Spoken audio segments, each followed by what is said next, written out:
Welcome to today's edition of the Rush 24/7 podcast. Hey, folks, almost feel like today's a half day. All I have is the radio show today, and that's and that's it. We did our fourth hour yesterday, which actually was a fourth and a half hour. We did an hour and a half yesterday after the program with no commercial breaks. You know what else? I forgot to take phone calls. I'm getting ready to wrap it up in about 28 minutes in, and Snerdley says, you got a whole bank of phone calls here.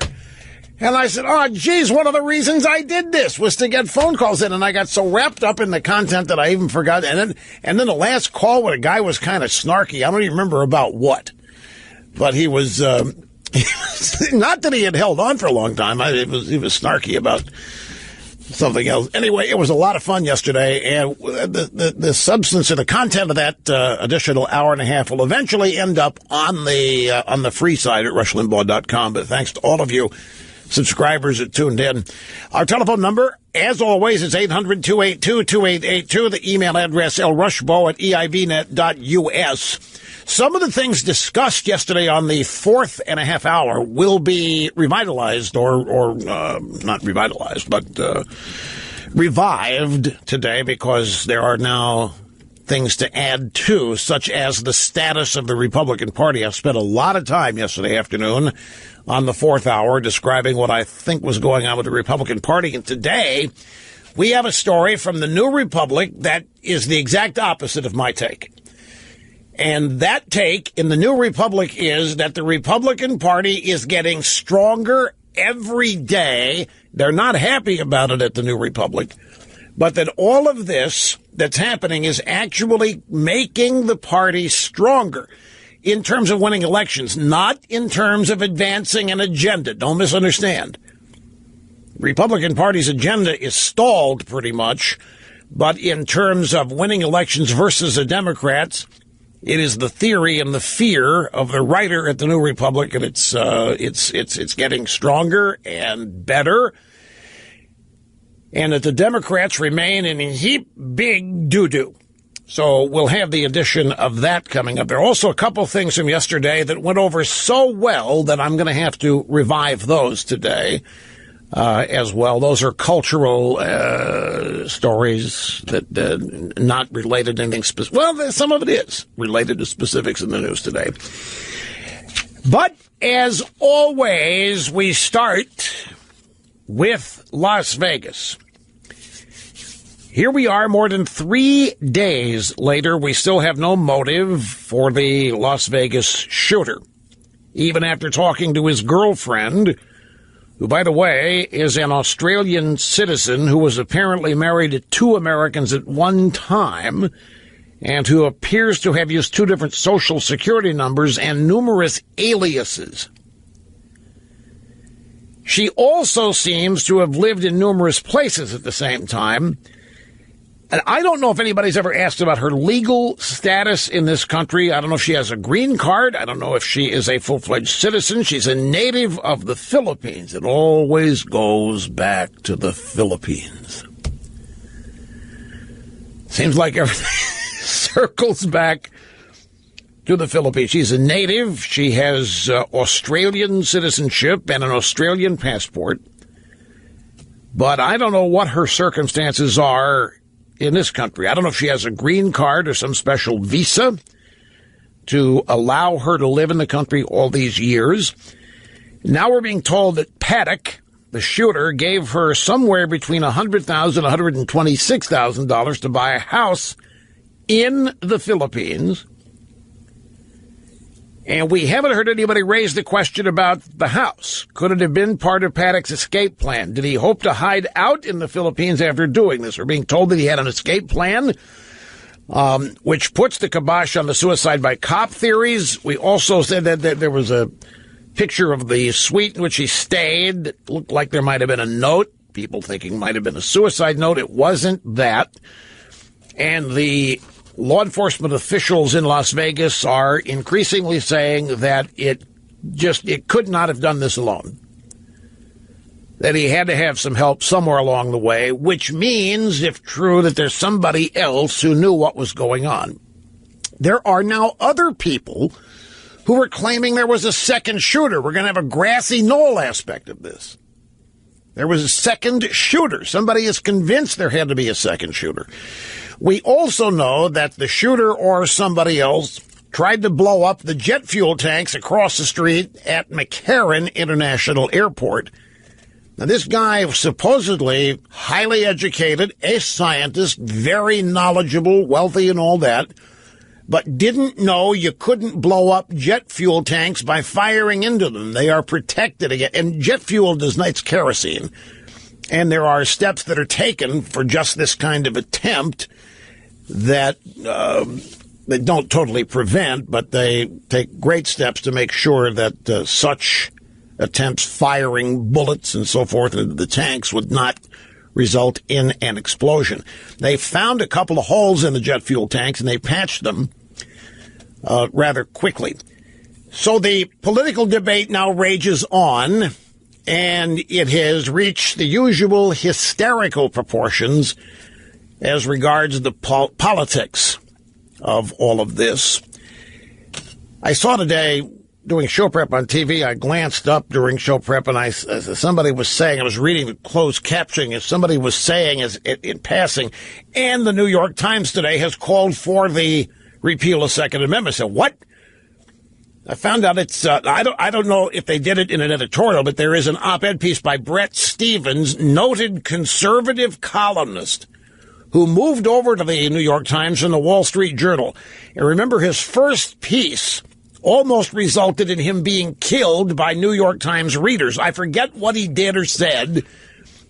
That, oh yeah, he made a reference to global warming as a hoax or something that's been totally misreported, and the New York Times readership had a collective hissy fit and started questioning why he was even hired, and the poobahs at the New York Times had to write excuses and reasons why he'd been hired and tell people they're interested in an open, free exchange of all kinds of ideas, which isn't true. But yes, he has a piece today, Repeal the Second Amendment. It's not a satire piece, and it's not a snark piece. He's simply saying, if everything I hear everybody saying about guns is true, there's only one way to fix this, and that's to repeal the Second Amendment. What are we talking about? If you really want to carry this out to its logical conclusion based on what everybody's saying, including Democrats, you got to get rid of the Second Amendment. Now, that isn't going to happen.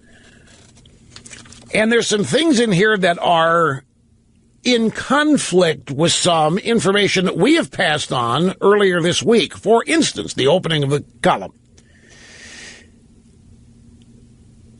From a personal safety standpoint, more guns means less safety. The FBI counted a total of 268 justifiable homicides by private citizens involving firearms in 2015. That is, felons killed in the course of committing a felony. Yet that same year, there were 489 unintentional firearms deaths in the U.S., according to the Centers for Disease Control. Between 77 and 141 of those killed were children. Now, this is all off the map because I'm reading that there are 33,000 gun deaths every year, and that two-thirds of them are suicides. And we have that chart that comes from the American Enterprise Institute that tabulates the sale of guns since 1994 and shows that gun sales have increased by 94%. In that same period, homicides by guns. This is not suicides. This is murder. This is what the left thinks happens with every gun death, that it's a homicide. Somebody shoots somebody. Those numbers are down 49%. I haven't seen anybody dispute those numbers. They've been out there for a while now. AEI, the American Enterprise Institute, is a reputable think tank. So we have a bit of conflicting data here. Stevens' numbers are nowhere near 33,000 a year that is bandied about, and you need that number if you're also going to try to fallaciously claim that there are more gun deaths every year in America. The total is now greater than all of the deaths that have happened in all of the combined wars in American history. That's a stat that we mentioned yesterday that can also be refuted because it's very misleading. 2/3 of gun deaths are suicides and not murder. They're not homicide. And gun control, there's no new law that would stop that. There's no new gun regulation that would stop that, which is Stevens' point. All these little regulations everybody's talking about, this new law, that new regulation, do that on bump stocks, don't do that.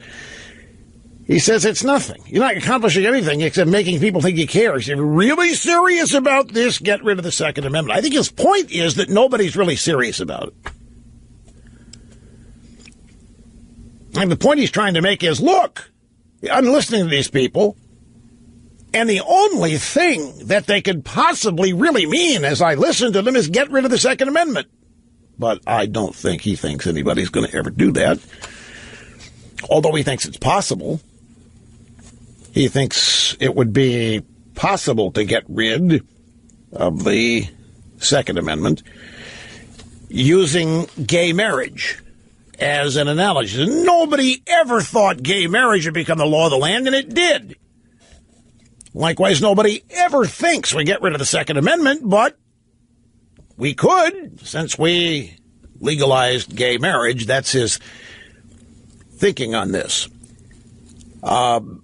He cites law enforcement officials who claim that more guns equals less safety, not according to the numbers that we have been using this week. And I have no vested interest in any of this other than accuracy. So if these numbers that AEI is using are not true, I would want to know that, be able to retract them. But I haven't had anybody refute that.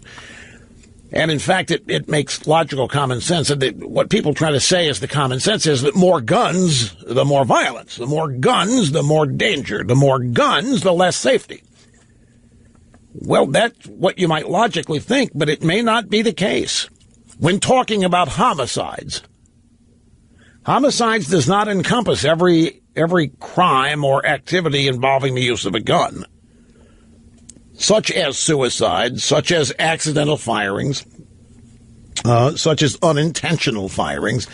But homicides are a specific area, and when talking about homicides, the number of gun homicides are down almost equal to the number of new guns sold since 1994. So his point is, he also takes on Jimmy Kimmel here a little bit. He says the National Rifle Association does not have Republican balls in a money clip, as Jimmy Kimmel put it the other night. The NRA has donated a paltry $3.5 million to all current members of Congress since 1998, according to the Washington Post. And by the way, the amount of money donated to Democrats by unions dwarfs the amount of money donated by the NRA to everybody. It isn't even close, folks. The NRA, now people are calling the NRA a terrorist organization. There are college professors that are like Tina Sinatra, Nancy Sinatra, one of the Sinatra daughters is out there saying the NRA should be lined up and shot by firing squad. Now, that's an illustration of the hysteria and how successful it's been created here. But Stevens' point is that the NRA doesn't need to buy influence. It's powerful because it's popular. It doesn't need to buy all this influence, and the fact that it has doesn't mean that much. That also is arguable. But this is the paragraph preceding his claim. The more closely one looks at what passes for common sense gun laws, the more feckless they appear. Americans who claim to be outraged by gun crime should want to do something more than tinker at the margins of a legal regime that most of the developed world rightly considers nuts. They should want to change it fundamentally and permanently. There's only one way to do this: repeal the Second Amendment. The point is that there's no serious effort to do this, although I think there is. I think that's the ultimate aim of the left. It's like everything else. They just won't come out and say so. They're not going to come out and specify their agenda. They would lose in even bigger numbers than they have been losing recently. At any rate, Bret Stephens in the New York Times, a conservative columnist, is just one example of the thinking that is out there. You knew this was going to, you knew the next thing was going to have bump stocks. The minute it was learned that the perpetrator here was using bump stocks to convert his semi-automatic rifles and guns and so forth to automatic, you knew that it wasn't going to take long before somebody in Congress or the Senate was going to move forward and suggest a new law banning bump stocks. And that has happened. Senator Dianne Feinstein of California has filed a bill to do just that. You have all of these leftists out there. And folks, I'm sorry, we must categorize and define the people who are saying what they're saying because they have something in common. The leftists have a view of this. The non-leftists have a view. The leftists are all now demanding and we get rid of bump stocks. And the Republicans, as predictable, have members saying, you know, we'll talk to you about that. We'll talk to you about bump stocks. Yeah, we can't find a legitimate reason for bump stocks. Yeah, okay, fine. You want to talk about that? Republicans remain eager to cross the aisle and show that they are willing to work with lunatics rather than stand up to them. Here's what nobody is talking about. The bump stock green light received approval from the ATF during the Obama administration. The Obama administration authorized bump stocks. That's not supposed to be possible. Obama was he was supposed to be one that was going to get rid of the Second Amendment. Obama supposedly, because he's a good leftist, a good liberal, he wanted to take guns away. You telling me that it was the Obama ATF that authorized bump stocks? Yes. Yes, Matilda, it certainly was. Now, a couple of things on bump stocks here. We don't know. We still don't know for a fact that Paddock used bump stocks. The Wall Street Journal said he had automatic weapons, and the drive-bys are reporting, based on anonymous sources, that Paddock had 2 or maybe 12 bump stocks in his hotel room. We still don't know. One of the problems that people have with bump stocks, people that use them, is they cause rifles to jam because the rifles are not intended to be fired this way. And if they don't jam, they can overheat. If either happen, you can't use the weapon. Now, we know that Paddock stopped shooting on his own. He may have had to because his bump stock rifle jammed or overheated, if, in fact, he was using one. You hear what Tim Kaine said? Tim Kaine, an asinine theory that Paddock stopped shooting because he didn't have a silencer. I watched the video, the body cam video that's about 3 minutes long. It's eerie. It's chilling. It is. You see this stuff on TV. You know it's not real watching it on TV. But every time you hear the gunfire on that video from body cam of one of the cops in Las Vegas, you know people are being mowed down. It's just chilling. It's just terrifying. And 30 seconds would go by, and then it would ring out again and go for 15 or 20 seconds, then stop, and everybody would run and try to, it would come again. It was chilling. Couldn't see much, but you didn't have to. Just hearing it and knowing what was happening was chilling enough as it is. Meeting and surpassing all audience expectations. Every day, Rush Limbaugh, America's real anchorman. Here at the Limbaugh Institute, telephone number 800-282-2882, the email address lrushbo@eibnet.us. Let's go to the audio soundbites. Here's Chuck U. Schumer. This is on the Senate floor this morning in Washington. Well, just listen. This kind of speaks for it. See what you think. We could talk to those brave souls who were killed and are now in heaven. They would say, do something. They wouldn't say, let's wait. President Trump, are you going to wait to hear what the NRA says first? You fashion yourself as a strong man. Well, are you going to show that you are not beholden to anyone now? Are you going to show your strength now? Are you going to be the first president, Republican president in a generation to buck the NRA? I say to President Trump, come out and say that you support and would sign a law to ban bump stocks. You know what I feel like doing? I feel like doing a monologue addressing all of those babies who've been killed by Planned Parenthood and asking them what they would be saying if they could speak. They would be saying, do something. Shut down Planned Parenthood. There are over 1 million abortions a year in the United States of America, dwarfing the number of homicides every year. It's been the case since 1973 at minimum. We don't know the numbers prior, but you have to think that they're close. 1 million, it's actually over 1 million abortions a year. And who is it that's beholden to the NRA? According to Chuck Schumer.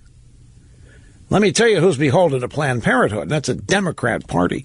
The Democrat Party and every other faction of the Democrat Party is beholden to to Planned Parenthood far more than anybody is beholden to the NRA. And if we could talk to those brave babies who were killed in the womb and are now in heaven, they would say, do something. They wouldn't say, let's wait. Senator Schumer, are you going to wait to hear what Planned Parenthood says first?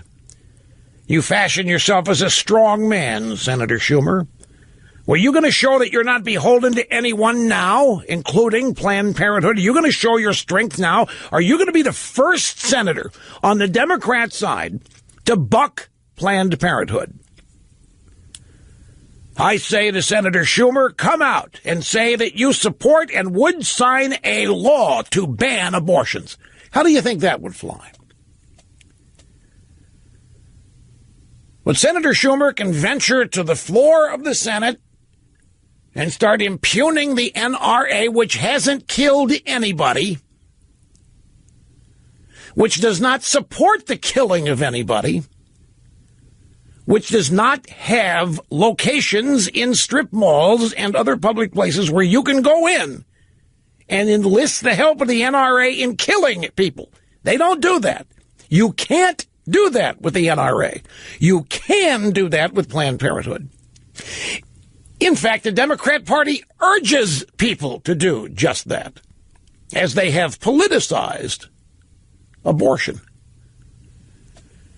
So I'm sorry, Senator Schumer, if your plaintive plea here, speaking to the brave souls in heaven and how they want Trump to ban bump stocks, I think there's a group of people in heaven who care a little bit more about bump stocks, Senator Schumer. Here's Nancy Pelosi, her weekly press conference in Washington on Capitol Hill. We have to act now, and we're not going away. We've told the families we have to pass something, and all of this all just blossoms when something occurs, and then we have a flurry of comments from the other side of the aisle saying this is not the time, now is not the time. No, it's the time for a moment of silence and no time for action. See that we got to do something. We have to pass something. We have to show people that we're doing something. We have to show people we care. We have to pass something. It doesn't matter what it is. You can make book on the fact we're going to pass a law that bans bump stocks before we even find out for sure whether or not the guy used them. You can smell this one coming. You can see this was coming. Why? Because they know they've got to do something. When something like this happens, everybody thinks something has to happen in Washington. And if something happens in Washington, we're fixing it. Except we're not. Because Washington has a unique ability to avoid placing blame where it belongs. What do you think searching for a motive is really all about? I'll guarantee you what to some people searching for a motive means. They're looking for a way to blame political opponents for it, not this guy. This guy, if the left has its way, is going to be a victim he's going to have come under the influence of one of the Democrat Party's enemies. That's what the hope is. That's why they're going to delay and delay and delay coming up with a motive, because they're holding out hope that they can lay it off on Trump somehow. If not that, lay it off on Fox News. If not that, lay it off on talk radio. If not that, lay it off on something to do with conservatism of the Republican Party at large. A point that I made yesterday in the 4.5-hour broadcast, well, it wasn't a broadcast, it was a webcast. What is the aura? What is the situation? What are the circumstances in America at the point in time of this massacre? Would you describe America as upbeat and positive and forwardly energetic? I'm talking about at large, because certainly in pockets of this country you'll find just that. And those people probably are not watching news. The happiest people in this country, the most content people, probably is an economic aspect to it, but they probably don't watch the news. As such, they are not barraged each and every day with a pummeling of absolute negativity, pessimism, and disaster.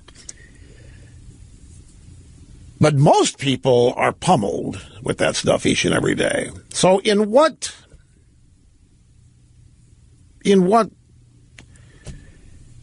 mood did this massacre take place? It didn't take place in a mood of uplift and inspiration and positive, even though there are stories about how economic confidence is at a record high the last 10 or 15 years. There are a number of, if you cherry pick them, polls that will show you that on balance the American people are optimistic about some things. But overall, what's the mindset of America? You'd have to say that America's on edge, is it not? That America's in a constant chaos. America's in constant crisis. If the NFL, it's what's happening on college campus. You got Black Lives Matter. You have snowflakes refusing to allow certain kind of speech on college campus. You got riots going on all over the country. At least we're told so. And depending on what you read, rape is happening regularly on college campus all over the country. It is in that context that this shooting took place. What if? And nobody knows. And if they do know, they're not telling us. What if this guy got caught up in all that negativity, just got plain ticked off? He's already had some grievances. We don't know what they are. They're in his personal life. But you can't escape this stuff. And not everybody is well-adjusted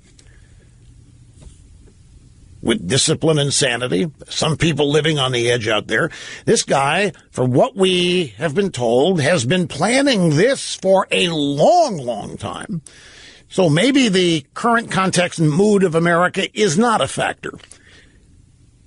But you can't ignore it. You'd have to say that this event took place at a time when America's culture and society and politics are at full boil. If you're looking for a motive, might that matter? Or is all of that irrelevant when looking for a motive? But I listen to Chuck Schumer pretending to speak to the dead and telling us that their thoughts are on the NRA. And I listen to Nancy Pelosi, we've got to do something. We have to do something. And I just have to wonder what their desire is, because these people politicize everything. When it comes to motive, I don't doubt for a minute that they're hoping that they can use whatever the motive is to advance their political agenda, and if not do that, to inflict great damage on their political opponent's agenda. Meaning I have no doubt that Pelosi and Schumer and all the rest of them would love to be able, and they're itching for it, love to be able to link this guy to their political opponents. I'd take a break. We'll come back. We will continue right after this, folks. Don't go away. I wonder if Senator Schumer has talked to Prince in heaven. Find out what Prince thinks about all of this. This is Prince, the bumper rotation here, 1999, and we start on the phones in Pittsburgh, the home of a bit of a contretemps going on between Antonio Brown and Ben Roethlisberger, the Pittsburgh Steelers. Dave, great to have you, sir. How are you? Thanks for having me on, Rush. Yes, sir. I have a point here about the Vegas shooter. It seems that the left does not believe in evil. Unless, of course, you're a Trump supporter, then you're racist, sexist, bigot, or you disagree with the left, then you're pure evil. But even the shooter who massacred all these people, the left does not see him as evil. In fact, they're blaming everything and everybody else. They blame guns. They're blaming the NRA. They're blaming bump stock. They even were starting to blame the hotel staff because they didn't call the cops because he brought too much luggage in. I mean, they're getting blamed. And the only thing that they really want is they want to find some way to link this to Trump somehow or to the right. Then they can blame Trump and call him a murderer and blame him for the whole entire thing. They don't want to call him, you're right, they don't want to call him a murderer. They want to say he doesn't care. They want to say he's beholden to the NRA, that it's the NRA that's killing people, and that the NRA doesn't care. And because the NRA gives all kinds of money to the Republicans, and they give a lot to Democrats too, by the way, that they don't care. That's what they want to say. You're absolutely right. The left sees evil everywhere, in all the wrong places. Every political opponent of theirs is not just a political opponent. He or she is evil. And that designation is what permits the left to do anything they can to defeat them. If you're stamping out evil, there are no boundaries. There are no limits on what you should do, not can do. And that's how they believe it. Folks, I just want to tell you again here, what Chuck Schumer did on the floor of the Senate today is so unprofessional. It's outrageous doesn't even cover it. To attempt on the floor of the United States Senate, to attempt to say that if he can talk to the dead from Las Vegas, that they would be saying, get the NRA. Grab the soundbite again. Here it is, audio soundbite number 1. This is what we're up against, folks. Here it is. If we could talk to those brave souls who were killed and are now in heaven, they would say, do something. They wouldn't say, let's wait. President Trump, are you going to wait to hear what the NRA says first? You fashion yourself as... Wait a minute. I thought the attendees were all country western fans, and that means they're all Trump fans. So why would they be blaming Trump, Senator Schumer? Now, here's the Democrat Party invoking heaven. Number 1's a bit of a stretch to me. But number 2, Senator Schumer, the NRA doesn't kill anybody. The NRA does not have locations where you can go and have them kill something that you find inconvenient. The NRA's never killed anybody. Being beholden to the NRA? How about being beholden to Planned Parenthood, Senator? How about channeling all of the multiple millions of dead babies in heaven and asking them what they think of the Planned Parenthood abortion centers? And how, if anybody waits to hear what Planned Parenthood says, it's you people in the Democrat Party. You going to be the first in your party, Senator, to buck Planned Parenthood if it's death that you're worried about? If it's death that you are so horribly offended by, there's a lot of places you can go besides the NRA, which doesn't kill anybody.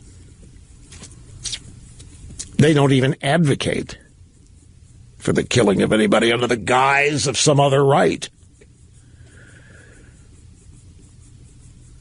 I don't know what you call that. I mean, that's just...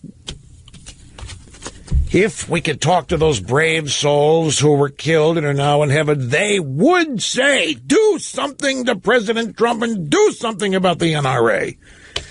Grab soundbite number 3. The insanity continued last night on The Tonight Show with Jimmy Fallon. Hillary Clinton. I can't believe that one whole political party in the greatest country on earth is totally sold to the gun lobby and will do whatever they are ordered to do, despite the loss of life. I mean, one of the first things that Trump signed as president was to reverse President Obama's order that people with serious mental health problems should not be able to buy guns. And so he signed it. And aren't you happy that people we already know who have mental health problems can now buy guns?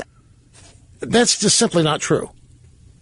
It's Mrs. Clinton who may be mentally ill. That just isn't true. But once again, it's Mrs. Clinton who is a member of a party totally sold to the abortion lobby and will do whatever they are ordered to do by that abortion lobby, Planned Parenthood, despite the loss of life. Mrs. Clinton, you're the ones that have the explaining to do here, not the NRA. Folks, on second thought, it may not be all that strange that Senator Schumer thinks that he can speak with and for the dead, because we know that the dead routinely vote for the Democrats every 2 or 4 years, so it may not be all that outrageous. Let me run some numbers by you. People need to remember the NRA is a civil rights organization, a lobbying group.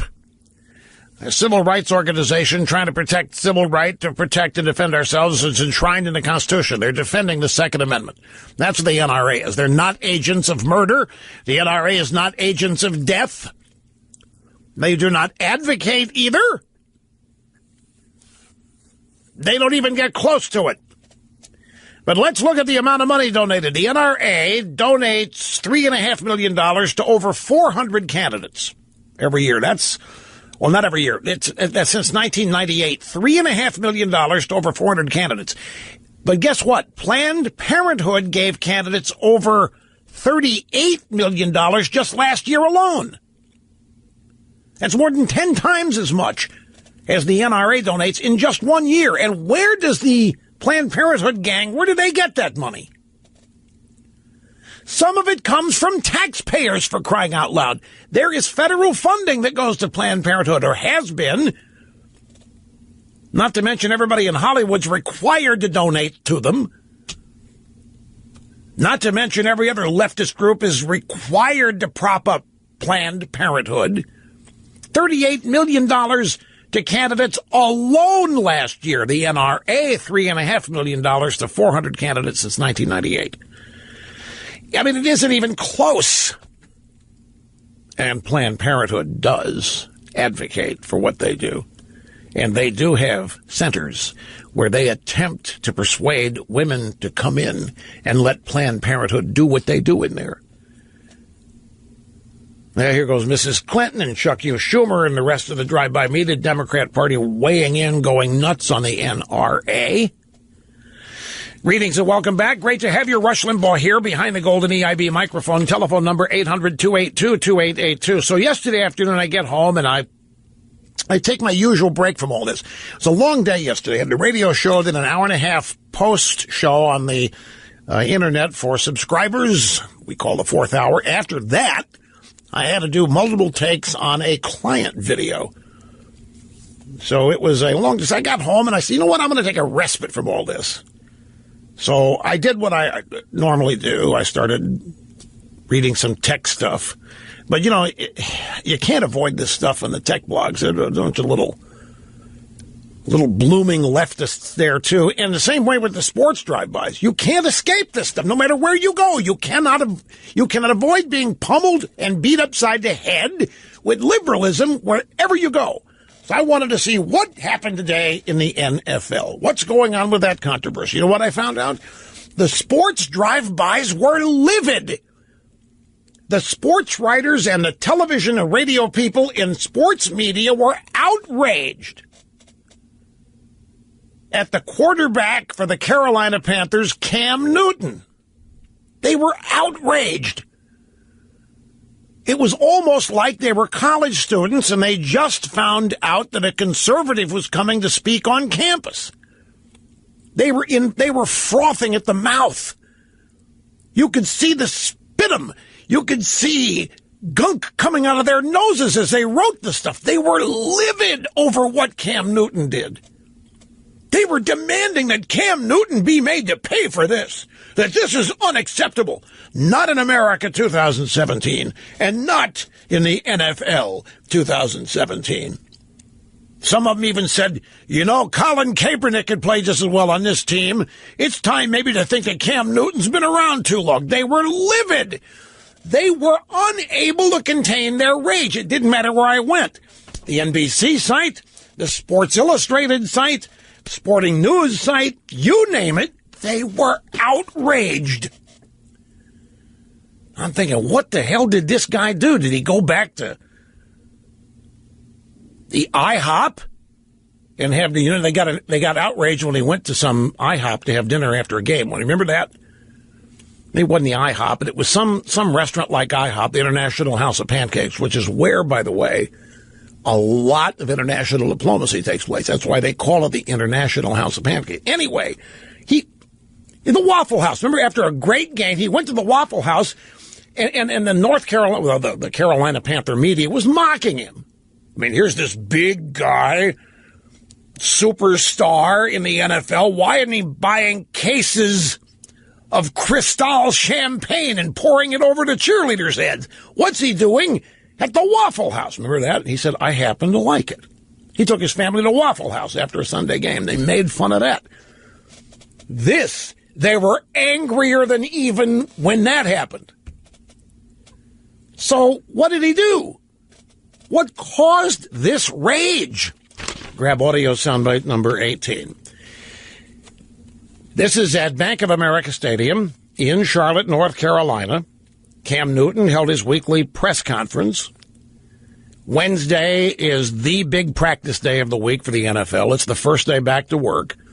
And I think the press conference happens, I don't really know. It's either after practice or beforehand. I don't know when media availability is as the Carolina Panthers do things. It's probably before practice because the media is not allowed to watch practice, maybe 10 minutes of it, and then they're ushered out. So, yeah, it would be beforehand.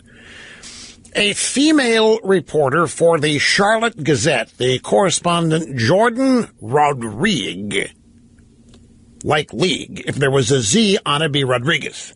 But there's no Z. Jordan, Jourdan, Rodriguez. Here is what it's 20 seconds. This is what happened. I know you take a lot of pride in seeing your receivers play well. Devin Funchess has seemed to really embrace the physicality of his routes and getting those extra yards. Does that give you a little bit of an enjoyment to see him kind of truck sticking people out there? It's funny to hear a female talk about routes. Like, it's funny. That's it. That's it. The sports drive-bys had a meltdown that is still happening. That's it. I cannot tell you how livid they were. In case you didn't hear the last part of her question, I want to read the words. Does that give you a little bit of enjoyment to see him kind of truck-sticking people out there? Newton. It's funny. It's funny to hear a female talk about routes. Like, it's funny. He may not be long for the league, folks. I don't know what truck-sticking people out there is. He might. But, you know, the media talks about football in ways than you and I. Not just football. Sports play-by-play people talking about, well, let's talk about football. You'll have a pass play, and a receiver will be out there, and the commentator, yeah, he's trying to create space out there. No, he's trying to get open. It's get open, not create space. They have all of this jargon that nobody who plays the game uses.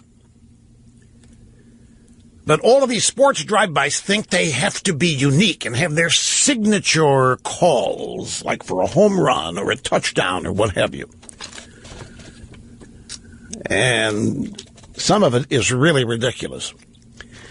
Well, give you a sample. Panthers quarterback Cam Newton made a sexist comment to a female reporter today, smirking at her question and telling her he found it funny to hear a woman ask a question about football.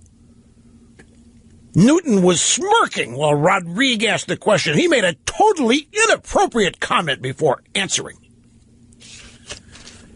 They were livid. They were outraged.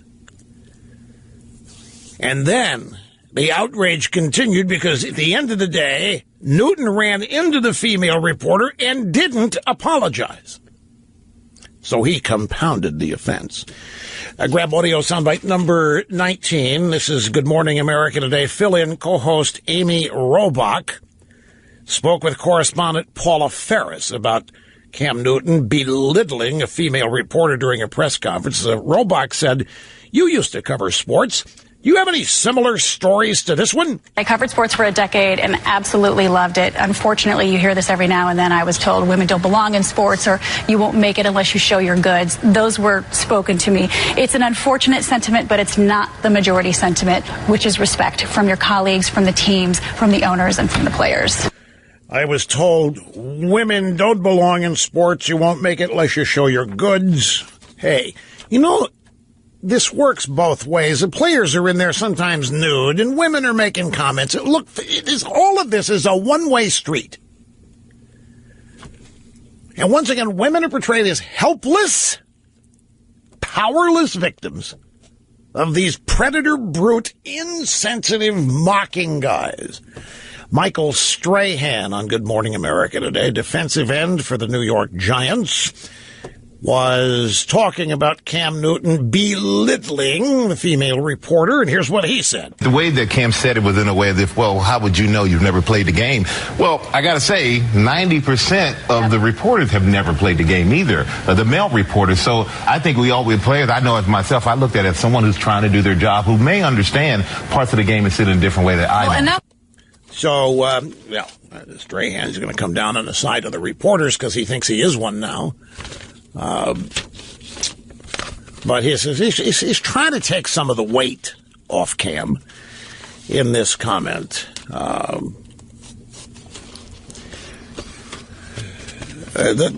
Whoa, hold it. We're not through with this. We're not through with this because the latest of this is Sports Illustrated ecstatically tweeted that Dannon Yogurt has decided to cut ties with the misogynist, sexist Cam Newton. Here is Dannon Yogurt's statement. Shocked and disheartened. We are shocked and disheartened at the behavior and comments of Cam Newton towards Jordan Rodriguez, which we perceive as sexist and disparaging to all women. This from Michael Neuwirth, the Senior Director of External Communications for Dannon.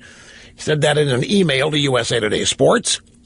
It is entirely inconsistent with our commitment to fostering equality and inclusion in every workplace. That's not what you do. You're trying to sell yogurt.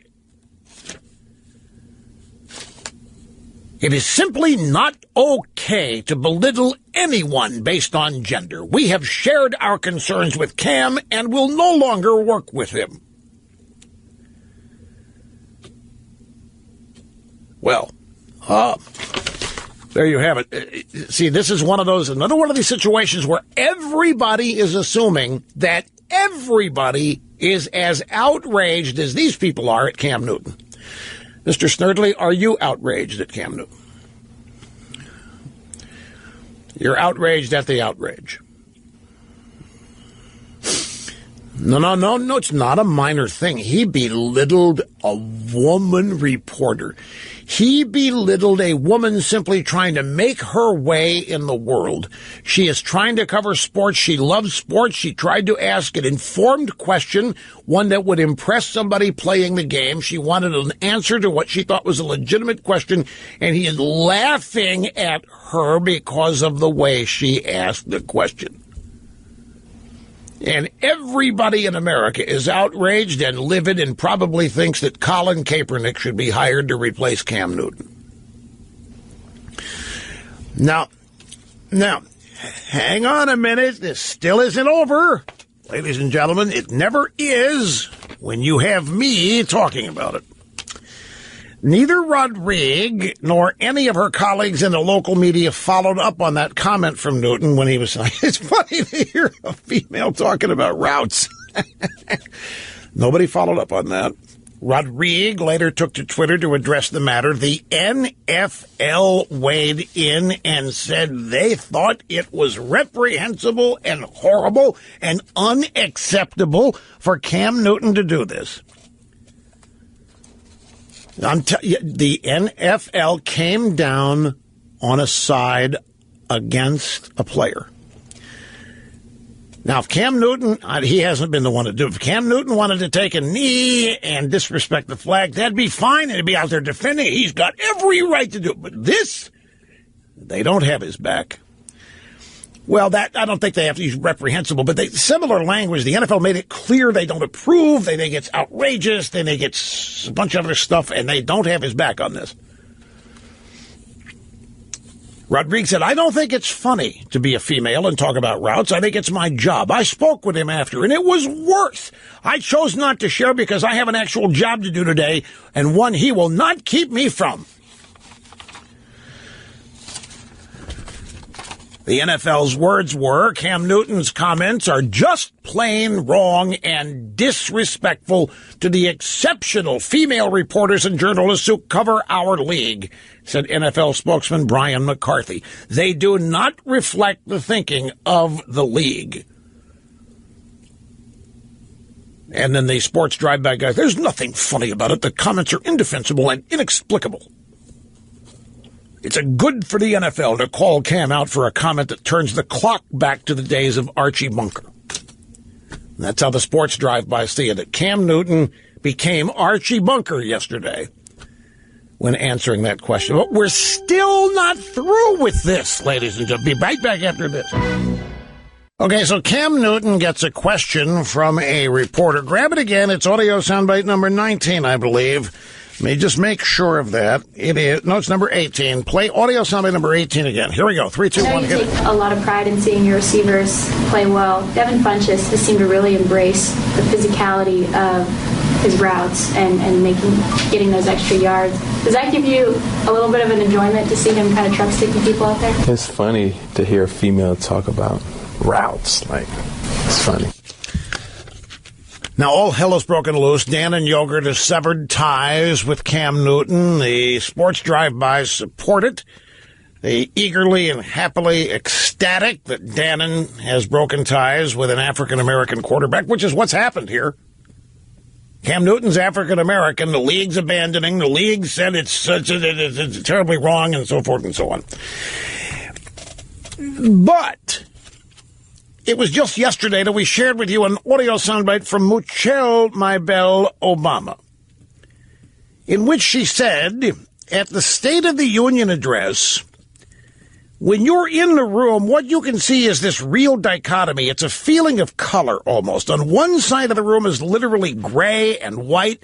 Literally, that's a color palette on one side of the room. On the other side of the room, there are yellows and blues and whites and greens. Physically, there's a difference in color and the tone because on one side, all men, all white. On the other side, some women, some people of color. I look at that and I go, no wonder. No wonder we struggle. No wonder people don't trust politics. We're not even noticing what these rooms look like. According to Obama, the GOP being too white and too male means it's hard to come up with the right answer to the problems of minorities when you haven't lived it. Now, she made those comments, and you could hear crickets in the aftermath. I don't think Dannon has broken ties with Miss Obama, but I don't know that Dannon is sponsoring. Can you grow yogurt in your garden? If not, I doubt that they're sponsoring Michelle Obama. But seriously, an African-American quarterback has been thrown overboard by the sports drive-bys, soon by the Now Gang. Planned Parenthood probably get in on the act at some point, and the NFL. And now you realize the next Panthers game, this is all you're going to be hearing about from the commentators and the play-by-play people covering. There will be roundtables and multiple segments on this outrage on all of the pregame shows. But before that, Sports Center on ESPN tonight and the whatever their specific NFL show is, the NFL Tonight, NFL This Week, whatever it is, they'll be talking about this. And since all the drive-bys are dyed-in-the-wool leftists, each one of them will be outraged.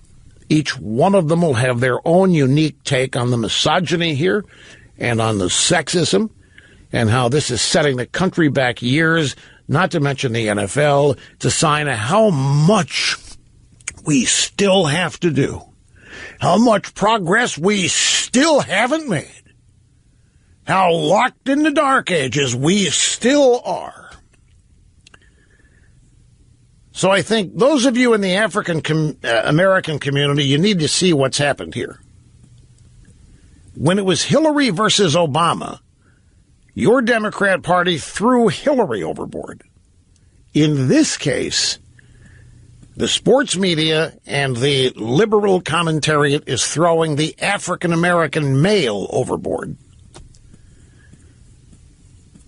Well, that's how the left looks at things. They see the color of people, and they look at what happened, and then they make judgments based on that, where they try to find discrimination, civil rights violations, misogyny, sexism, racism, homophobia, what have you. It may all be here. Now, just a little bit of background on Cam Newton recently to put all of this in perspective, and then we're going to head back to the phones. Cam Newton supposedly raised a fist in the Black Power salute after scoring a touchdown in the fourth quarter of the Panthers game last Sunday. He said it was a Black Power salute. This was in solidarity with his brothers, who are taking a knee or linking arms during the anthem pregame, and in solidarity with Colin Kaepernick. Cam Newton also said a couple of weeks ago that the legend Colin Kaepernick sacrificed his career for a movement. And in fact, he was speaking to the very same reporterette, Jordan Rodriguez of the Charlotte Observer, who quoted Cam Newton as saying, "My hat goes off to the Colin Kaepernicks of the world. He has made the ultimate sacrifice as a player, and I respect that wholeheartedly. I can't let a moment go by without shedding light to that. A person that does have the talent to play, a person that should be in this league, but I feel as if he's not getting his just due because of his views." The above was reported back on September 28th by Jordan Rodriguez, the same reporterette as the one he supposedly insulted yesterday. So she asked him about Kaepernick. He was entirely respectful, and he said all the right things. And even despite that bought him nothing. The Black Power salute, the testament to Kaepernick, the stating that Kaepernick is good enough to play in the league, but he's not being allowed to play because of his views. He said everything right. He said everything he's supposed to say to stay in good favor and standing with the left, mobilizing this issue, and look what it got him. Nothing. Absolutely zilch, zero, nada. Cam Newton is now persona non grata. He is whatever goodwill he thought he had built up, if indeed that's what he was doing. didn't buy him anything. Sports drive-bys are livid, and I'm telling you, as well as that, they are ecstatic at how he is being mocked and criticized. It's amazing about these people on the left, how they revel in getting people in trouble and exposing them, in their view, exposing them. Anyway, back to the phones we go. This is Carrie in Tampa. I'm glad you waited. Your turn. Hi. Hello, Rush. It's an honor and a privilege. Thanks for having me on. You bet, sir. I'll be quick. Now, just to start out with, I am a conservative. I'm a Trump supporter. I'm an NRA member. But I think this whole bump stock ban proposal could end up being something Trump could use. And let me tell you how real quick. I would call Dianne Feinstein, and I'd call her into a meeting, and I'd have her bring Chuck and Nancy, and I'd probably even have him bring that little pencil neck Schiff in with them, too, for a media opportunity. And I'd talk about how he supports this bump stock ban and how, since 2010, its use among MS-13 members and Chicago gangs has proliferated, and that it's sad that President Obama and his ATF approved the use of those bans back in 2010, but he's here to fix it. Oh, so you want Trump to call a meeting with Chuck and Nancy and say that to them? No, I would talk about the Obama part after the media was there and make sure that everybody's got the grin on their face that they've won. And what do you think would be the outcome of this? What would be the objective? What would your strategy here? What is it meant to achieve? Well, to call out Obama administration to be at fault for the whole bump stock usage in the first place. Right. That's true. That did happen in the ATF with Obama. I'm sorry? I was telling the audience what you say is true. That did happen under the Obama administration, the ATF. Yeah. So this is your way of having Trump throw all this. They're out there raising hell about the bump stock, and you want Trump to call a meeting and agree with them and say, yep, this bump stock thing is a problem. You guys gave it to us. Well, yeah, absolutely. Use it against them. We've got to fight these people from the inside out. I understand that, but that means that the bump stock is going to be gotten rid of. Are you prepared to lose the bump stock in this maneuver? I don't think the bump stock, in my opinion, it's not a big deal. So you'd be no big deal if they outlaw bump stocks? No, not to me at all. Absolutely not. Okay, fine. So here we have an NRA member, an avowed, courageously self-claimed conservative and a pro-Trumpist, claiming that what Trump ought to do is call their bluff. They want to get rid of bump stocks? Make a public display out of a meeting. He loves Chuck and Nancy anyway, so call them into the White House, have the media there, have the cameras there, and have Trump say, you know what? I agree with you. And I don't understand how you people let this happen. This bump stock thing goes back to the Obama administration in 2010 to whatever it was, and I can't understand how your party ever allowed this to become law in the first place, but I'm more than happy to agree with you that we ought to get rid of bump stocks. Now, I'll tell you what is behind that strategy. Thank you very much, Kerry, for the phone call. This is a great illustration of how our enemy is the media. His whole strategy here is to stick it to the media, and secondarily to Democrats. But old Kerry is like everybody else. They're watching all this, and they're watching the media talk about things they don't understand. And they're listening to all the bias, and they're hearing all the absolute caca that the anti-gun crowd is routinely bringing up, blaming the NRA, blaming NRA members, accusing them of murder, saying they should be lined up and shot at a firing squad. So Kerry here wants everybody to know what a bunch of phony baloney, plastic banana, good time rock and rollers they are. And he's willing to give up a certain aspect of gun law, the legality of bump stocks, in order to stick it to the media and then secondarily to Democrats. Because what Kerry wants is for the American people to know that the only reason bump stocks are illegal out there is because of Barack Obama and the Democrat Party. Now, let me ask this. I understand that practically everybody I know is motivated by sticking it to the media. Because the media does run the Democrat Party. This makes perfect sense. I'm not criticizing this. Don't misunderstand. The question is, and it's an open question, I'm not asking it rhetorically, would something like that cause viewers out there to slap their foreheads? Oh, wow, really? This whole bump stock thing, the Democrats are responsible for it? I should have known. Those people are Is that, because that's the reaction you want. You want people to learn the media is lying to them about the NRA. Would that do it? I understand the motivation. Would Trump do it? That's another. Look, I have a story in the stack. I have to tell you something, folks. Now it's the drive-bys and all that, but see if I can find it here rather than paraphrase it. No, it's not in this. The story is that many people are worried that Trump might make a deal with Democrats on gun control because he had such a great rollicking time making a deal with them on the debt limit. Here it is.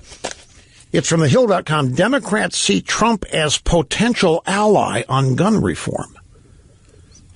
Democrats fighting for tougher gun laws think they may have an ally in an unlikely place, the Oval Orifice. President Trump, since launching his campaign in 2015, has aligned himself squarely with the NRA and other pro-gun conservatives who oppose virtually any new restrictions on buying and owning firearms. That is such a gross misstatement of what the NRA does and is. It is incorrect to call them pro-gun. They are pro-Constitution. You know who the number one, if you're interested in gun safety, you know where you go? The NRA. The NRA is the place to go if you want to learn about guns, if you want to learn how to safely use them, safely store them, if you want to know how to use them for defensive purposes, if you want to know how to become good at firing them, sharpshooting, the NRA is where you go. They don't teach people to kill.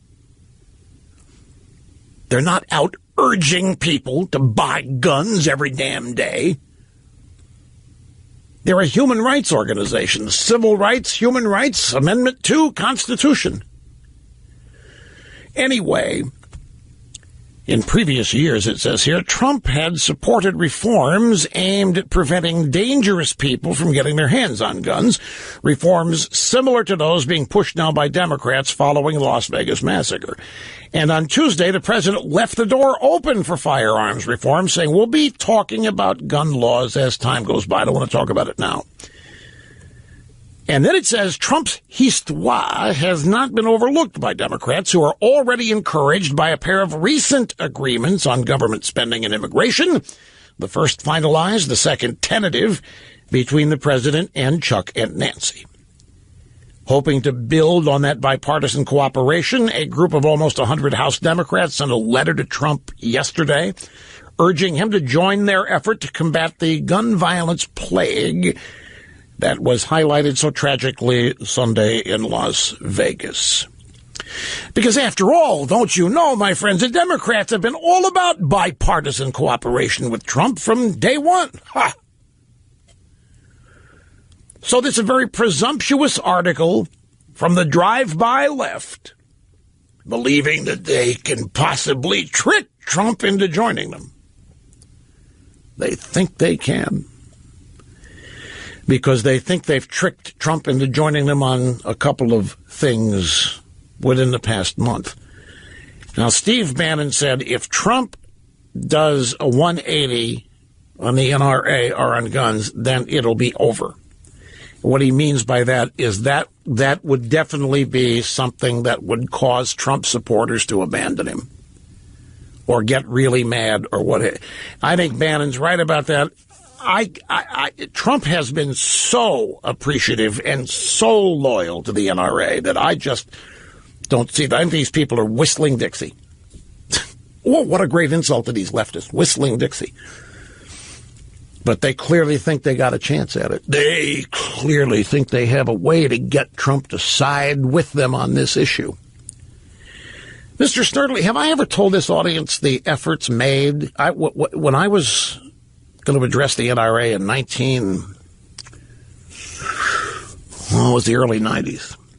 I was set upon by Washington media people and even a member of the Clinton War Room that if I went to the NRA, I mean, they were all over me like white on rice for 3 weeks, that I could change the world if I would go to the NRA and tell them essentially what the Democrats think of them. I've not told that story. Well, it happened. I was invited to dinner. I had carrots dangled about what doing like something like that could mean for my career, meaning with them. These people were all leftists. They're all media Democrats. My point bringing it up is that I have no doubt that they're working on Trump this way and people within the Trump orb. I have no doubt that they'd be working on Ivanka and Jared, for example. No doubt whatsoever to do just this kind of thing the story's talking about. We stick with the phones, just Gallion, Ohio. And Drew, you're next, sir. Great to have you. Glad you called. Very, very big honor. I appreciate my point to this whole thing is we know exactly how to never have another mass shooting again. And it has nothing to do with gun control. And I think the Democrats would love the idea. Let's go against the amendment that says we have the right to assemble. Just make a law. No more than 49 people around in one area. No more than 49 people around in one area. Yeah. There's no more mass shootings. You can't tell when a guy's going to go crazy and shoot people up.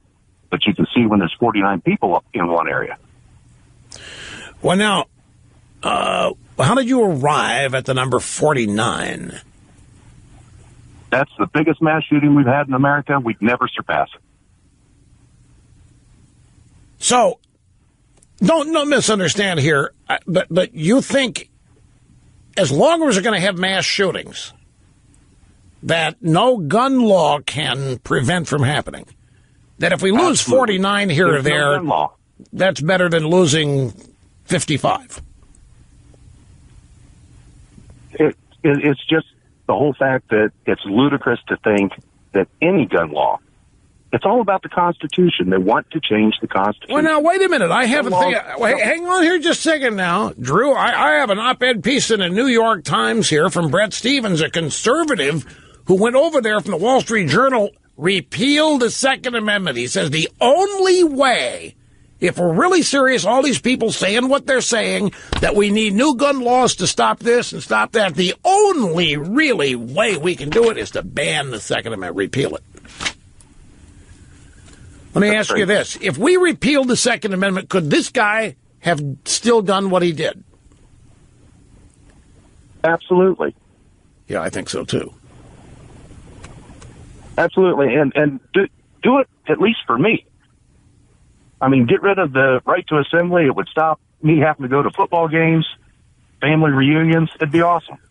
It would stop riots, the left rioting.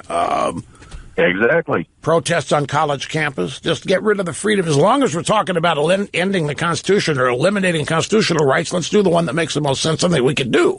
Ban public assembly to no more. That makes the most sense. You know what that would mean?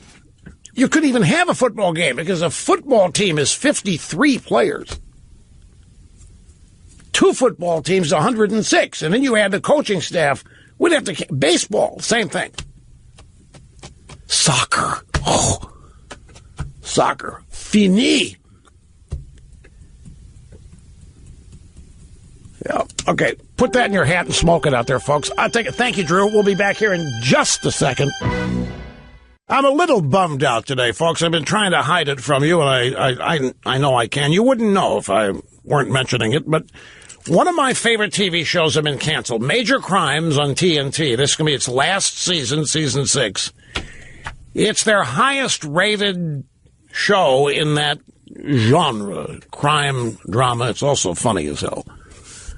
And I guess it's skewing God's waiting room demographic. I don't know. But it saddens me. I mean, I don't like a whole lot of TV. I mean, I like a lot, but I'm not attached to very many. But this one I've grown attached to. I'm just devastated they've canceled the show. I'll get over it, but I mean, I don't know. Terrible. Actually, make sure none of them go anywhere. They look good. It's one of my objectives and goals to get to all of those people in this hour. And I'm looking at things. I don't know if I'm going to have a chance to get into my Hannity interview from Friday night. I still got to do that. So we have to hustle. Greetings. Welcome back. Great to have you, Rush Limbaugh, behind the golden EIB microphone. Meeting and surpassing all audience expectations with talent on loan from God. Just to clarify, Major Crimes on TNT, the final season, as it turns out, will debut on Halloween night, October 31st. It's 13 episodes. They're even cutting it short. Normally it's, I think, in the area of 19 to 22. And TV shows come and go, but this one I feel a connection to. I just love these characters, the people in this show.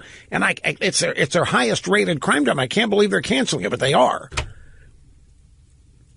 And I mean, they do it all the time, and people that like these shows raise hell about it. And I'm not doing that. I'm just clarifying. The final season's going to air. I don't mean they've canceled it and it's not going to air anymore. They got 13 episodes to go, and they debut on October 31st. But I think it's a mistake. They've shifted this show's time slot for the last 2 or 3 seasons. They haven't allowed it, and it's still number one. It's TNT, which is Time Warner. There's got to be some reason behind it and they haven't said why. But anyway, ladies and gentlemen, the next 2 items that I'm going to be discussing here, one of them for certain might be uncomfortable for some of you to listen to. It might offend you. And that's never our intent here. It is going to involve discussions of a particular body area. It's medical news, but as is everything in our country, it's going to become politicized if it hasn't already. And rather than just hit you with it and have some of you be uncomfortable, you might have your kids in the car picking them up for school or what have you.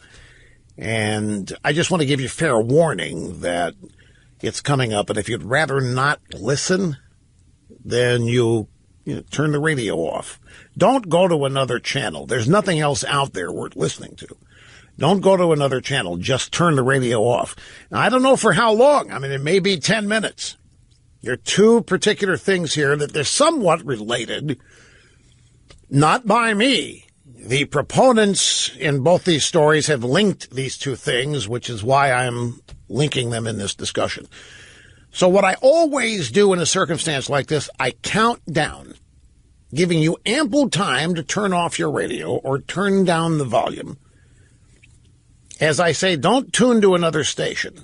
There's nothing else out there worth listening to.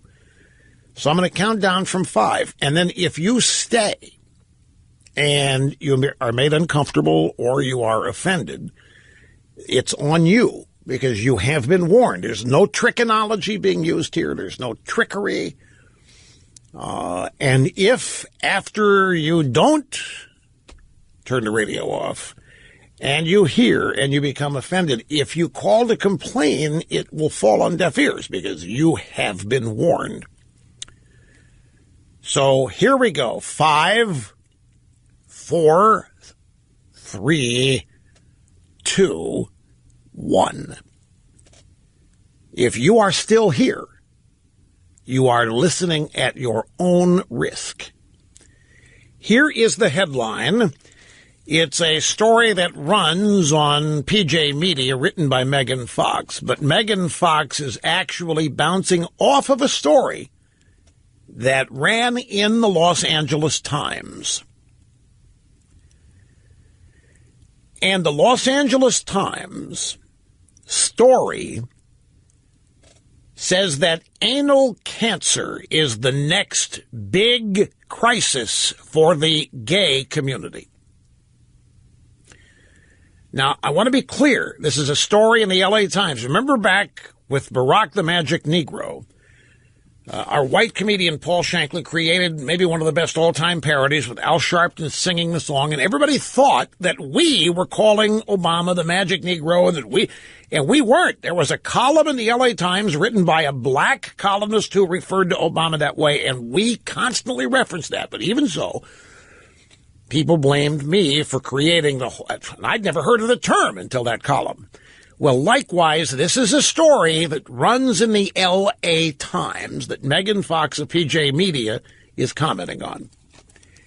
Anal cancer, the new gay epidemic the media will not talk about. The Los Angeles Times calls anal cancer the next big crisis for the gay community. According to the American Cancer Society, the future looks grim. The L.A. Times published the following. The American Cancer Society estimates that there will be 8,200 new anal cancer cases in 2017.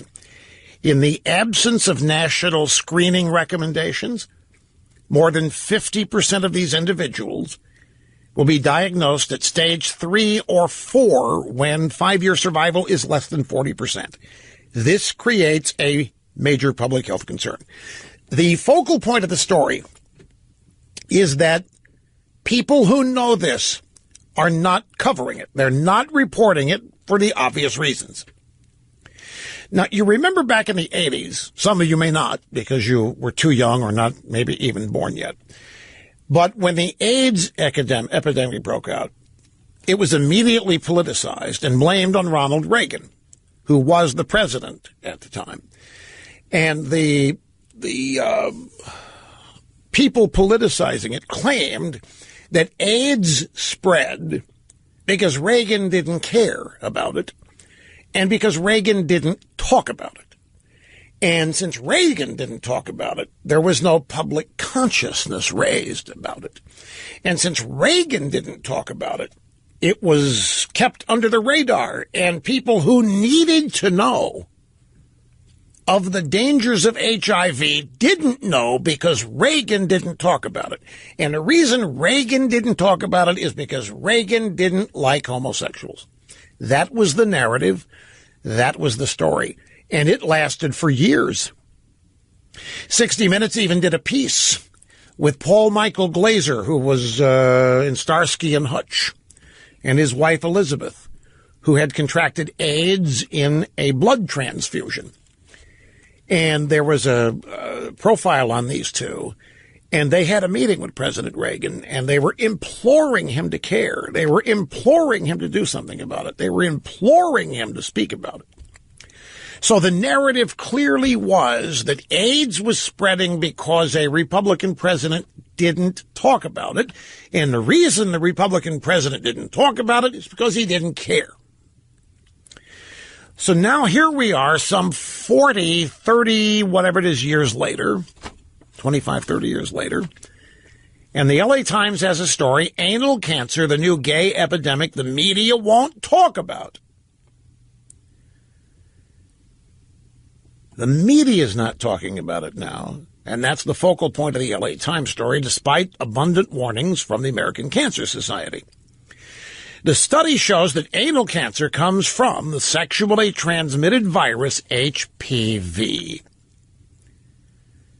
This is an American Cancer Society study. It's not. It's nothing to do with the Republican Party.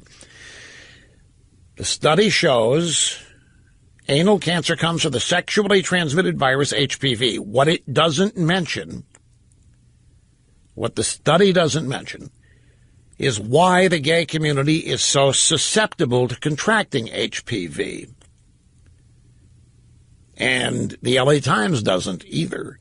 Maybe the answer is too politically incorrect for the L.A. Times. NBC reported on a similar study that was done in Hawaii involving women who contracted anal HPV. They danced around the cause in almost every laughable way, writes Megan Fox. Now, that also has a correlation. If you go back to the AIDS epidemic,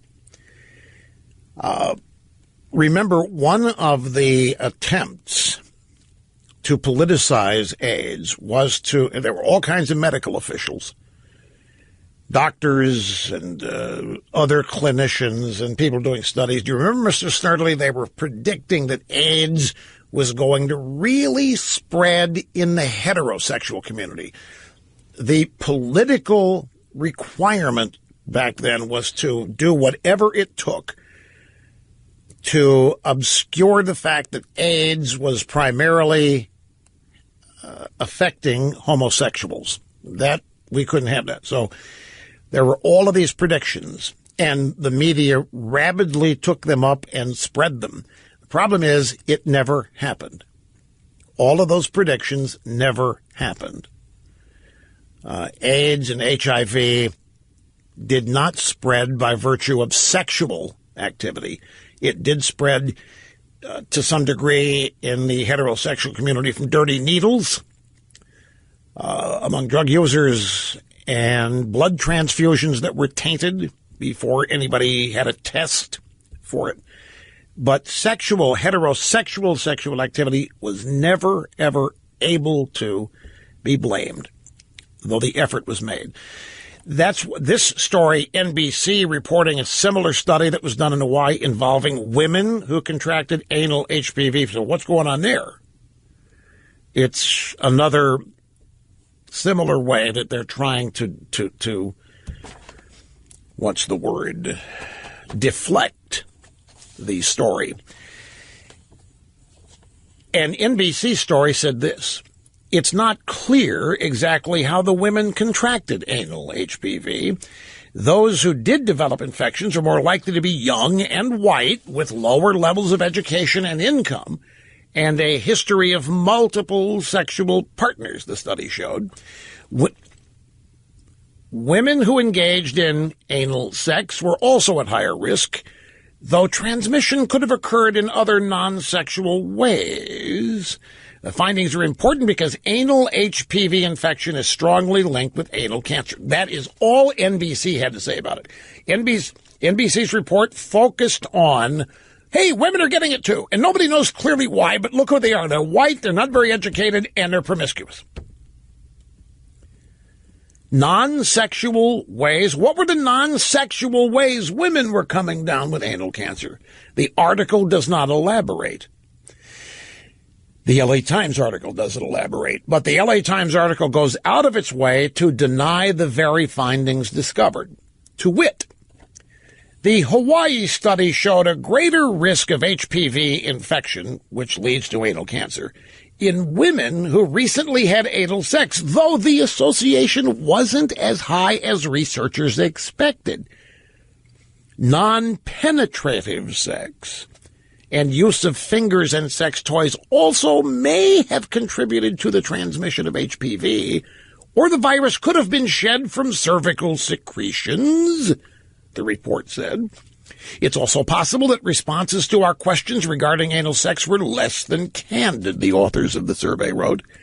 Study participants were twice as likely to contract the high-risk strains of the HPV virus associated with cervical and other cancers than the low-risk variations. So here's the bottom line. What we have here, according to Megan Fox at PJ Media, we have here a clear warning that anal sexual activity now has a consequence: rising incidence of anal cancer. And Megan Fox says, why? Could it be that the LGBTQ WTF, the LGBTQ WTF, you know what WTF stands for. The LGBTQ WTF lobby doesn't want people to understand what is happening here. Researching the negative effects of anal sex is darn near impossible. Very little is written on it, even though we know of diseases that are common. No one will report on it. Instead, get this, Teen Vogue is now actually publishing how-to guides about anal sex and cancer for minor daughters. And it says if you want to know the truth, it still exists on the American Cancer Society's website until the gay Stapo finds someone is telling the truth and they'll do something about it. So the point of this is, and the reason I mentioned Reagan and AIDS, back in the AIDS epidemic, it was spreading via homosexual activity, but they said it spread because Reagan didn't care. And Reagan wasn't talking about it, therefore nobody knew about it, thereby nobody knew to take precaution. It was all Reagan's fault. Now, there's another new development here, and the LA Times even reporting on this is not reporting what is known. They are shielding it to be politically correct. I mean, you might just thank Hugh Hefner for his role in this kind of thing. I'm just mentioning this because it is a story in the LA Times, and you probably haven't heard about the story because the story doesn't really say what the news is as it appears on the American Cancer Society. Here's the somewhat related story. University refuses research on the growing numbers of trans people who want to go back.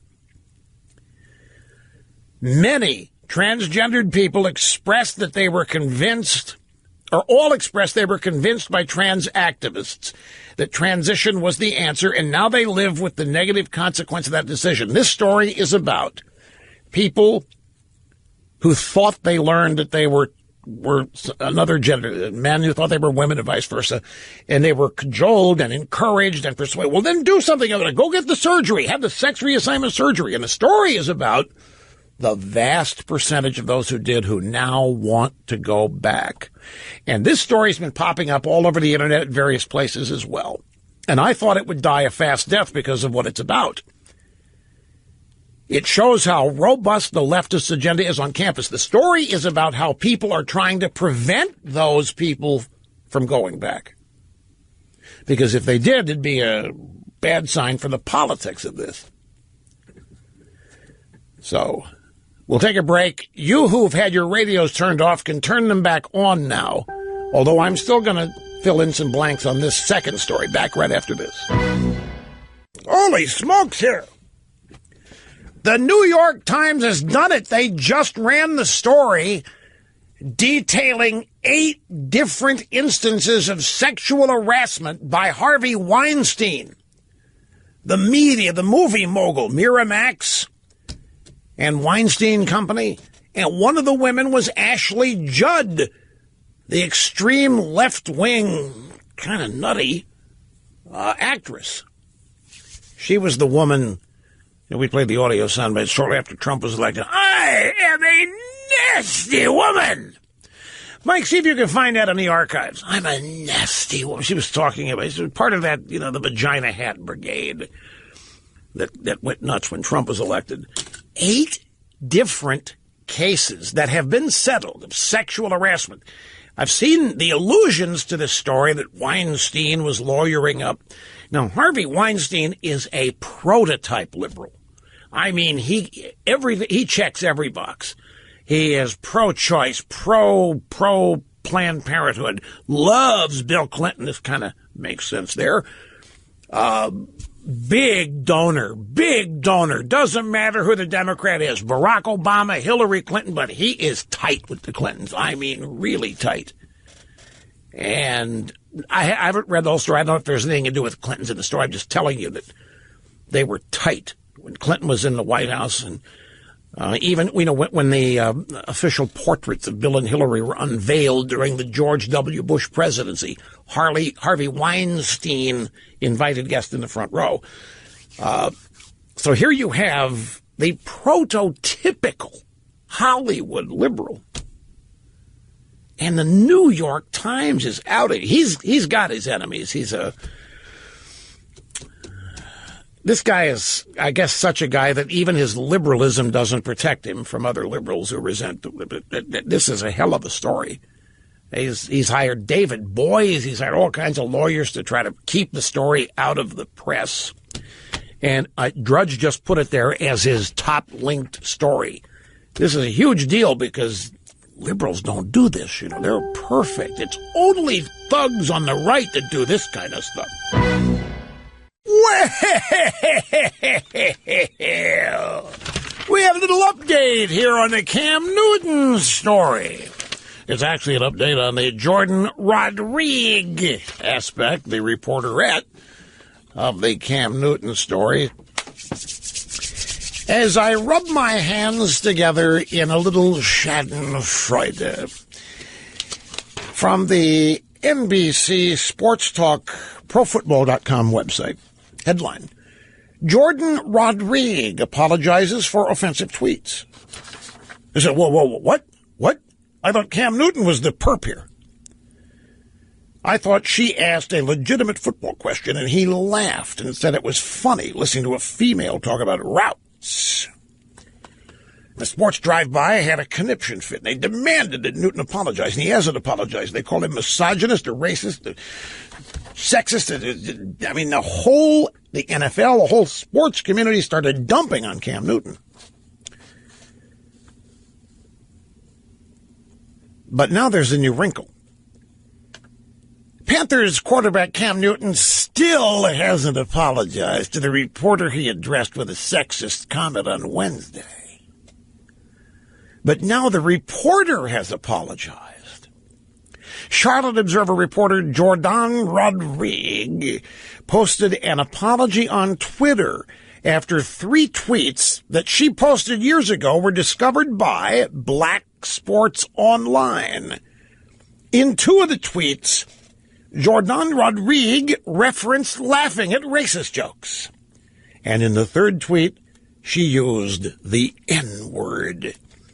Slang for the N-word. She's not permitted to do that. Rodriguez said today, I apologize for the offensive tweets from my Twitter account from 4 to 5 years ago. There is no excuse for these tweets and the sentiment behind them. I am deeply sorry, and I apologize. Rodriguez asked Newton a football question during his media appearance yesterday. Newton smirked and said he found it funny to be asked a question by a female. So, story ends with what a reprobate Newton is. It ends with what a reprobate Cam Newton is. The thrust of the story is that the babe admits laughing at racist jokes and even using the N-word.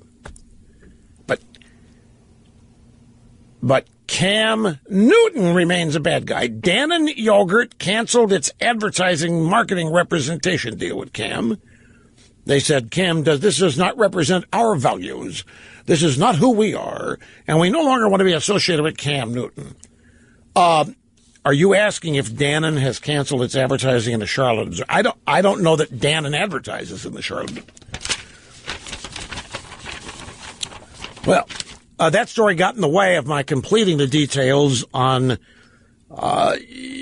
growing number of transgender people who want to go back. These are people, by the way, the story is at thefederalist.com. These are people who are claiming that they were talked into gender reassignment surgery. They were talked into it, and now they wish they could go back. They wish they hadn't done it. And that people are standing in their way because it would damage the political aspect of this if they reversed. Let me get to the phones. I have to save the rest of this story for later. Hope I squeeze it in, but I've committed to getting to these calls. The first is Matt in Orlando. Glad you waited, Matt. What's happening? Not much. I'm glad the warning wasn't about me. I was a little scared. But my point is like the NFL needs to be consistent in their protest, and they need to protest the Las Vegas first responders, police, and veterans. I mean, they got to be consistent. However, I think they're going to try to use this as an opportunity to redeem themselves.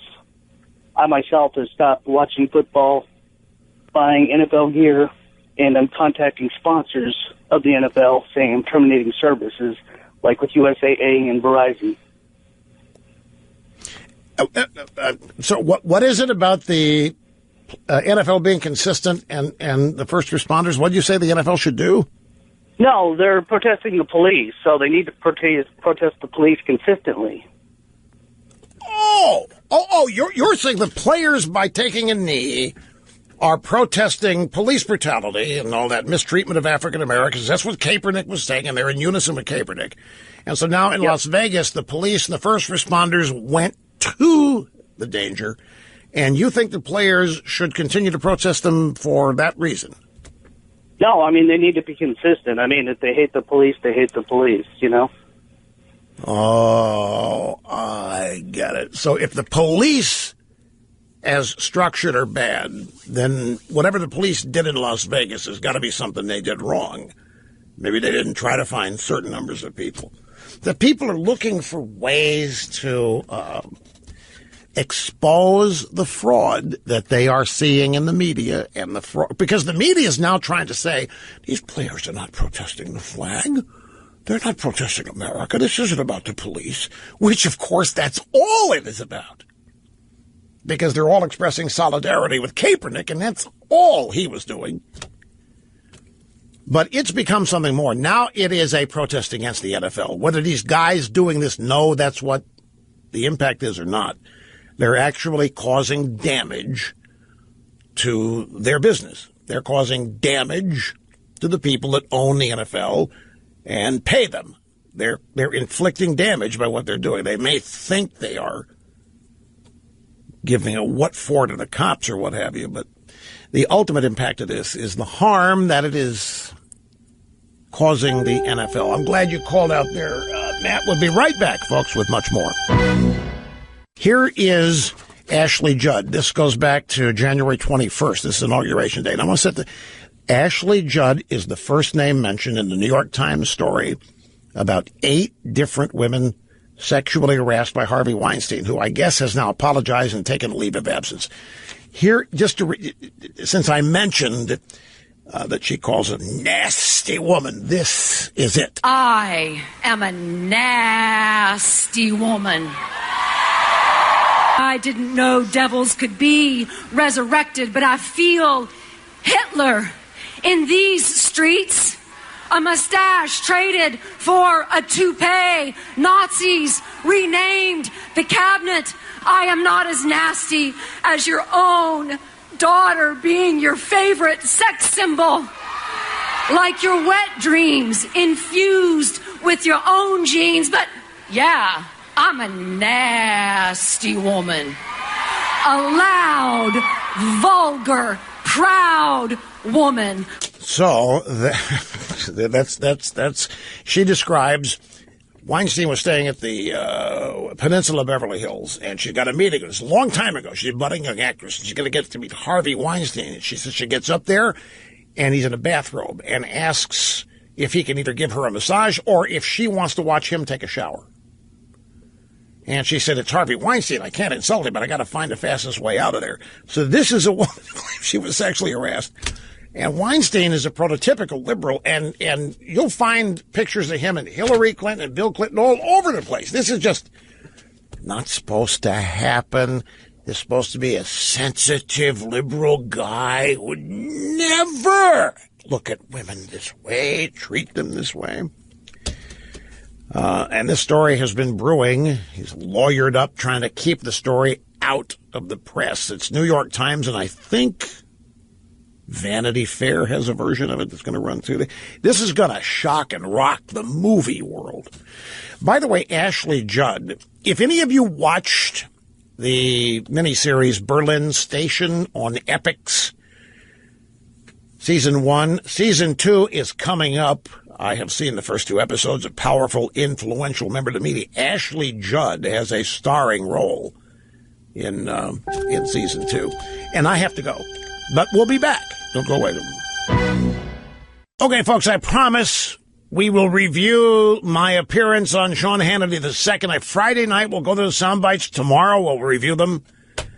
The story on the Republican Party not cracking up. This is in a New Republic. The left fears the Republican Party is getting stronger, not implementing its agenda, but winning elections. And whatever else happens, we'll see you tomorrow on Open Line Friday.